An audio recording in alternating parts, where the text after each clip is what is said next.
But now we got Anthony Denier from Webull, the CEO of Webull, on. Hello, Anthony. Hey, what's going on? What's going on, Jason? What's up, Luke? Hello, Luke, can you hear him? What's up? Yes, I hear you. Welcome to the Power Hour. Good as always to chat. Let me turn you louder. Okay. So, Anthony, what's going on in the market the past day? A lot of investors are wondering why they can't buy GameStop and AMC, and they wanted to hear from you and what's going on, etc. Yeah, I would love the opportunity to at least get a little more exposure, right? Let's peek behind the curtain and talk. Maybe talk a little louder because I'm doing it through speakerphone, I guess, into my microphone. Okay. But yeah, I'll try to speak up. Let me know if I'm drowning out a little bit. But so there's so much going back and forth without any real facts. I think what we're seeing happening in social media, most specifically Reddit, is an echo chamber of concerns people have that have nothing to do with the financial markets and the intentions that go behind stopping a specific stock or a group of stocks from trading. It's very easy. I mean, no politician will leave any crisis to go to waste, right? Famously. So they see something trending, and now everyone's putting their own agenda on it. What's happening, and I was very angry when I got a call at about 10:58 a.m. this morning Eastern Time from our clearing firm, and they informed me that they will not be able to support new opening positions in 3 stocks specifically: GameStop, AMC, and KOSS. Now, after yelling and screaming, this is insane, the reality is this: we need to settle those shares. If you sell a stock of GameStop, you expect to get paid for selling that share of GameStop. And when that action doesn't happen, when you sell your share of GameStop for $350 and you get zero back at settlement, that's a very big issue. Now multiply that by the billions of shares that are exchanging hands in a day for a stock like GameStop, and then you have a situation where you have complete market collapse, right? So to explain it simply, the reason why our clearing firm is not able to support clearance on those specific symbols is simple. We clear through a system called DTC. Back, 200 years ago, you would buy a stock and you would pay someone out in front on the Buttonwood tree out on Wall Street in front of where now the New York Stock Exchange sits, and you would hand that person cash and they would give you a stock certificate, a paper stock certificate. We don't deal in stock certificates anymore because it's inefficient. We trade so much volume now, having all that paper obviously does not work. So companies like DTC were started. DTC is the go-to company. They own this business, basically. They pretty much have a monopoly. There are alternative ways to settle trades, but DTC settles more than 95% of trades that happen on the street. Now, DTC needs to maintain an orderly marketplace, meaning if you sell a share, you are going to receive payment for those shares. That's what they guarantee. And in order to guarantee that, they set collateral rates for custodians, right, or clearing firms. So typically, on a typical day, there is 2 days till settlement. You trade today, you have tomorrow, Friday, and then you have Monday. So the stock will settle on Monday. Those 2 days, meaning Friday and until the funds actually come and exchange hands, so to speak, someone has to fund that trade. And the clearing firm does that. That's one of their jobs. And typically, there's a collateral of about anywhere from 1% to 3%. So if you were selling a share of Apple, that clearing firm until settlement date would pay 2% of the notional value of that trade to DTC that DTC will hold as collateral until settlement happens. Now, because GameStop, AMC, and KOSS are so volatile, DTC has raised that requirement collateral rate to 100%, meaning that for every single dollar that exchanges hands in those stocks, the clearing firm has to send for deposit for 2 whole business days that exact same amount of the notional of the trade. Now, when we're talking about GameStop at $250, $350, billions of shares trading, we're talking about hundreds of billions of dollars that the clearing firm physically company has to send in cash to DTCC to hold there for 2 whole business days. And to be frank, the clearing firms are not that well capitalized. They can't do that. So in order to stop the clearing firm from going out of business, they stop the settlement of those shares, resulting in firms like Webull not being able to allow customers to trade those stocks. Right? It's a market dynamic. And what's going to happen if DTC doesn't move that, right? So we want to blame DTC. We want to say DTC is the bad guy. They're raising requirements to 100%. Well, what happens if they don't do that? Then you have counterparty risk. So if I sold a share of GameStop to someone at $350 and that person was short and covered a short, say that person was Melvin Capital. Melvin Capital is now completely underwater. They don't have enough money to pay for that purchase to cover their short position. So now the clearing firm is going to pay on behalf of Melvin Capital. And then the clearing firm will try to collect that money from Melvin Capital down the line later on. If they don't get it, they mark it as a loss. Now multiply that billions of times. Now the clearing firm can't pay to settle those trades. So you have billions of people that sell stock that aren't able to get capital back for that sale. You have counterparty risk. That means that you have a complete market breakdown. And it's a bigger story than just GameStop. It's the whole market is not able to function. And you were saying in 2008, something like this happened, and they didn't raise the requirements, or what was that one like back then?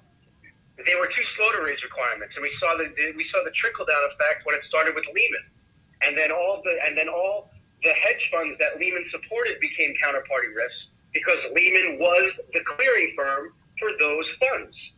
And now if the clearing firm can't back the clearance of those trades, then you have a situation where you have people selling stocks that aren't able to get the money for selling those stocks.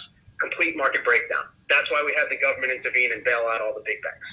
Okay, how does Citadel, when investors are asking me about Citadel, because in the some of these brokerages use Citadel to clear some of their trades. Does Citadel play a role in the DTC or as part of this?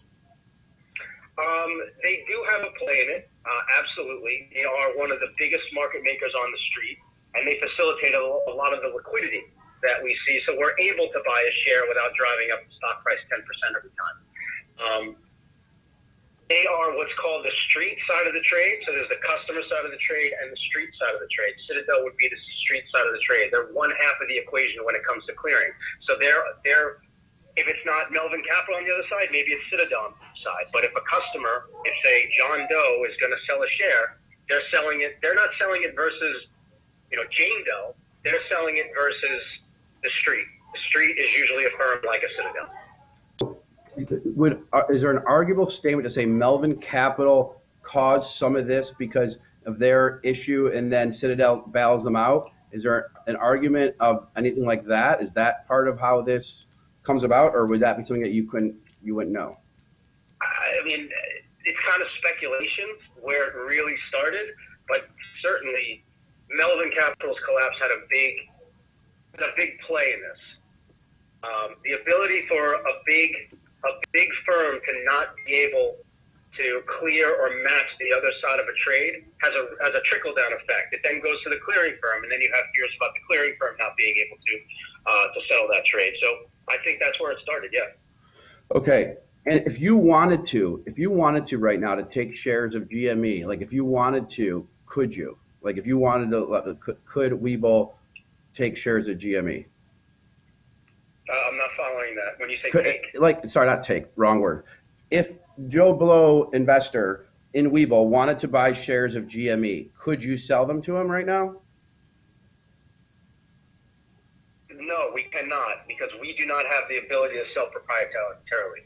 We are simply a platform for a venue for, in your case, Joe Blow, to get access to the exchange.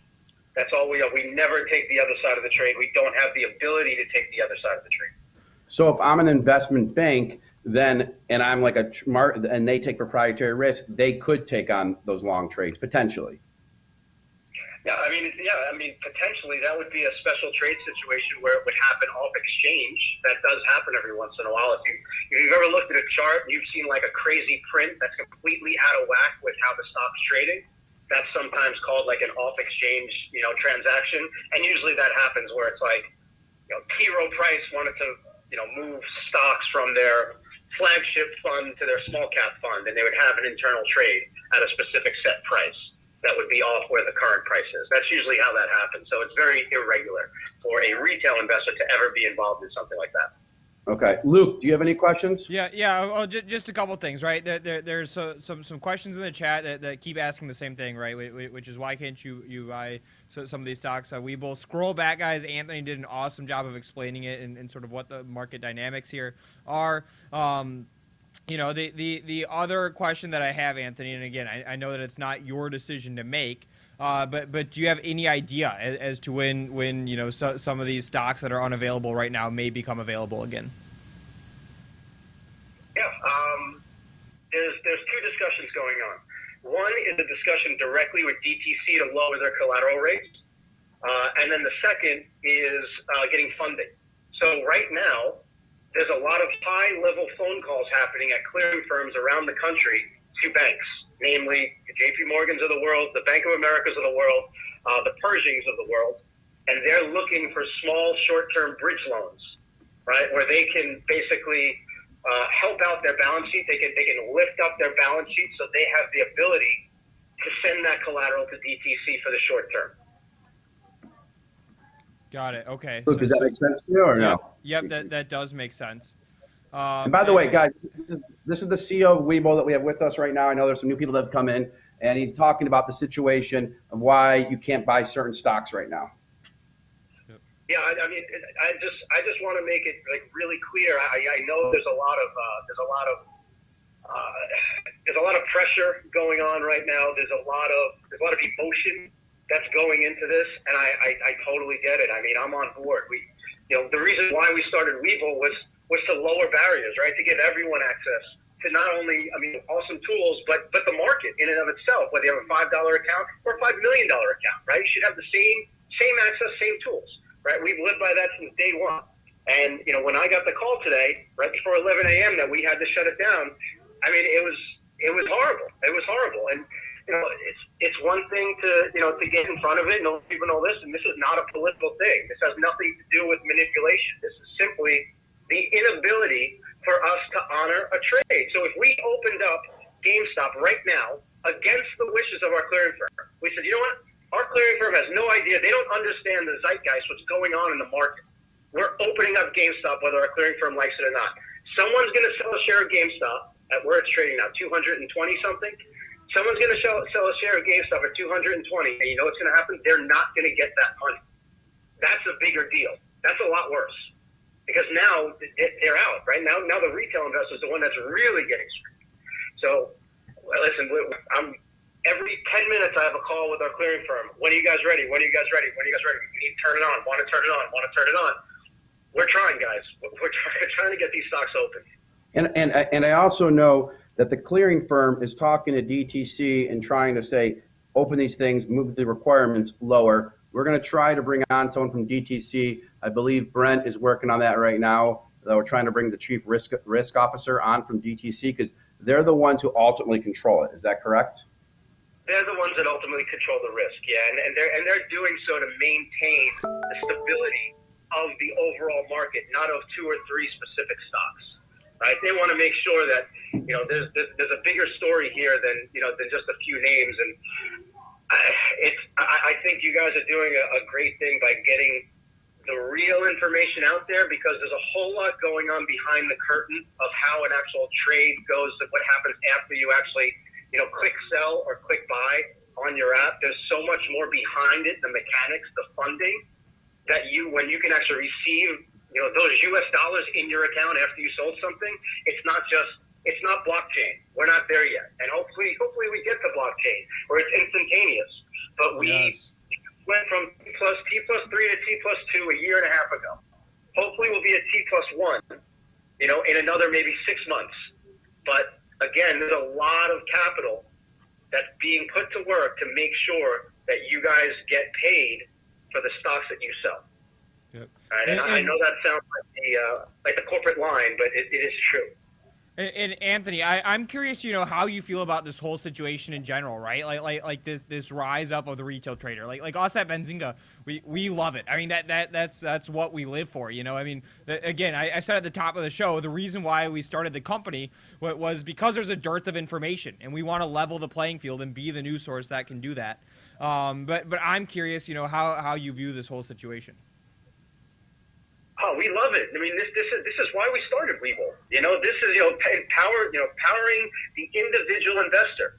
I mean, we've seen for so many years, the little guy was always holding the bag at the end of the day, no matter what it was.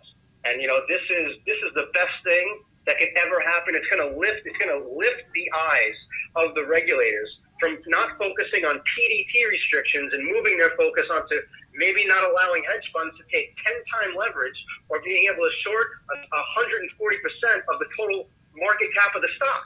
How does that even happen? How do you short a stock past its market cap? Past its free float? I didn't even know you could do that before this week. That you can sell 140% of the stock short. I mean, it's crazy to me when I figured that out. And I'm like relatively knowledgeable. Yeah, these are unique times. The power of chat rooms, the power of social media is now it's getting involved in all aspects of our life, and now it's involved in finances, and this is a good thing.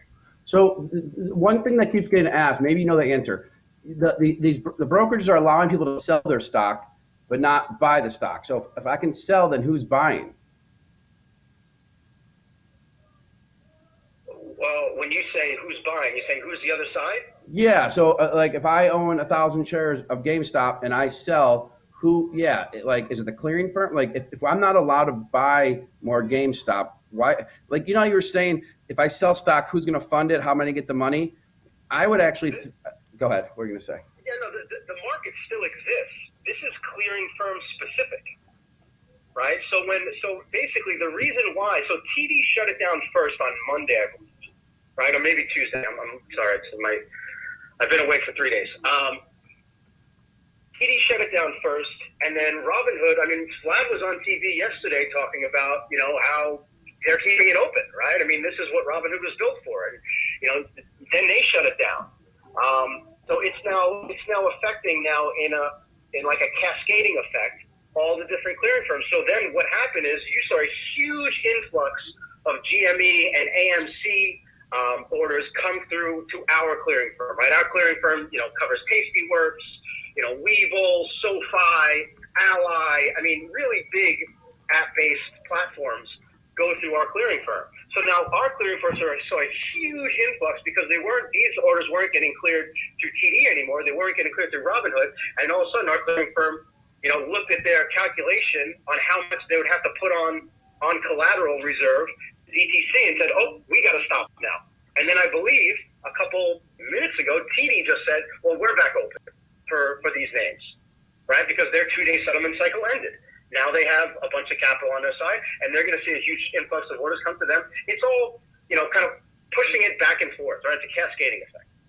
Yeah, and so part of me would think that the settlement brokers would not want us to be able to sell. They want us to be able to. I know they can't do that. They would want us to buy, because if we're buying, then there's more money going to the stock. But they're trying to stop the big. What? Go ahead. Yeah. Sorry.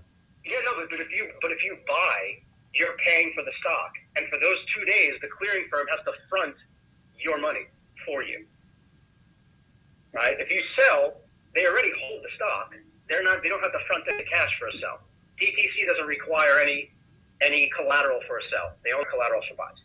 So it seems like that's what we need to fix. Like I don't understand all the dynamics, right? But in today's day and age, it seems like we should be able to do these transactions instantaneously instead of having that 2-day clearing period. Yeah, no, but hopefully blockchain is the answer to that. That's exactly what I was thinking. Yes. We can do it on the blockchain instead of the 3-day clearing. Yep, exactly. That would be interesting, because so now you're into the whim of the clearing firm, and whatever the clearing firm works out with DTC. Now, does Ameritrade have to go through? I'm assuming, do they have to work with DTC or I mean their own? Absolutely. Absolutely. Yeah. So TD has their own clearing firm. They clear for themselves. Robinhood clears for themselves. The big guys, they all do. Fidelity clears for themselves. Obviously, Merrill Lynch is one of the biggest. They clear for themselves. So they can they pick and choose themselves if they want to open and close it based on the capital they need to put a collateral. But everyone, like I mentioned earlier, like 95% of every single trade that happens on the U.S. exchanges settles, meaning crosses hands, right? Paper certificate, obviously now it's digital, for cash happens at DTC. Got it. That's okay. Got it. So that too, if we want, they're going to be the ones that have the immediate updates. Like they're the ones that are going to dictate what happens with you guys, with Apex, with Dry Wealth, whoever the clearing firms are. They're the ones that are the ones who are going to dictate what's going to happen next. Yep. The DTC should be. Hopefully, you guys get some representative from DTC on the show. Hopefully, they can shed a lot more light on what they're seeing. But again, their job is to maintain the stability of the market, right? Not the stability of one or two stocks, the stability of the market as a whole. Got it. And the question that people keep asking, but I think you've explained it. They keep asking, if I sell a stock, why wouldn't I be able to get paid? And that could happen if there isn't the buyers to fund the buy because the stock price goes down so much. It's what happened with Melvin, but on the other side of the transaction, right? Exactly right. So, I mean, even if you think Melvin's hard to imagine because it's such big numbers we're talking about, but if you keep it real simple and kind of think your own account, you go short a stock. Say you got short Kodak, right? If you remember that trade, you got short Kodak, and next thing you know, news comes out that the government is giving them a huge loan, and the stock's up 400%, and now you just have a 400% loss at least in that stock. Your account could be negative $100, right? Your account, you lost everything in your account because you don't have enough money in your account to buy that short back. So what's going to happen is your broker, I say Webull's going to buy in your account. We're going to cover your position so the position is flat, and then we're going to call you up and say, please deposit that $100. And if you say, I don't have $100, what's going to happen is Webull is going to be left holding that debt, and most likely we'll just write it off. But if you multiply that by a huge amount, and it's, we're talking billions of dollars, Webull isn't going to be able to cover that debit. So what happens, our clearing firm will cover it for us. Now, if you multiply that number even bigger and the clearing firm can't cover that debt, now you have total counterparty shutdown. So that person that sold the stock to you that we had to buy to cover your short position, that person is not going to get paid by anyone because the customer can't pay for it, Webull can't pay for it, and then the clearing firm can't pay for it. So then there's a complete market breakdown. Got it. And you don't work. I mean, you don't work with like Citadel, because you work with a clearing firm. You don't have your own clear, right? We do not. Apex Clearing is the name of our clearing firm. They do clear for pretty much all of the new brokers that have come out in the past couple of years. They are like a technology-focused type of clearing firm. But Citadel we do work. We do partner with Citadel, but solely for stock execution, right? Not for settlement. And then what happens is Citadel will settle directly with our clearing firm Apex. We have nothing to do with that clearing process. Okay, got it. Yeah, no, I get it. I appreciate you coming on. You guys, I mean, it's I know your hands are tied because you can't make trades, and I know you guys want to make the trades. You guys want people to buy it, and we want to. I mean, this is what we do. We want customers to be able to trade everything in the market. We don't restrict. We didn't restrict Hertz when Hertz was going on, yet some platforms did based on, I don't know, they're assuming they call it customer safety. I think a self-directed account shouldn't be directed by the brokerage firm. We want every single stock that's listed to be able to be traded by our customers, full stop. And right now, we were told that if we allow customers to trade these, they will not be able to settle those shares, meaning our customers will be in a worse position if they wanted to sell GameStop and listen to our clearing firm. They won't get paid for selling their shares, and that's something we can't live. Yeah. I hear you. Yeah. It's, will you update us when you have any updates on this stuff or anything that you hear about? And people are frustrated because, there's a lot of fans of a couple of these stocks and they're frustrated. So, I know where you're at. And so, just call us if you have any updates or you have any advice for what people should do and they're in these positions. And we'll go from there. No worries. If I hear of anything that's interesting or I have any updates, I will shoot you a text and you'll be one of the first to know. All right. Thank you, Anthony, Webull CEO, for coming on and listening to the questions. Luke, did I miss any last thing you wanted to say? I know you get mad when I cut you off. No. Anthony, thanks so much for joining the Power Hour, getting this out there as we all sort of try to trudge through this wild week of the market.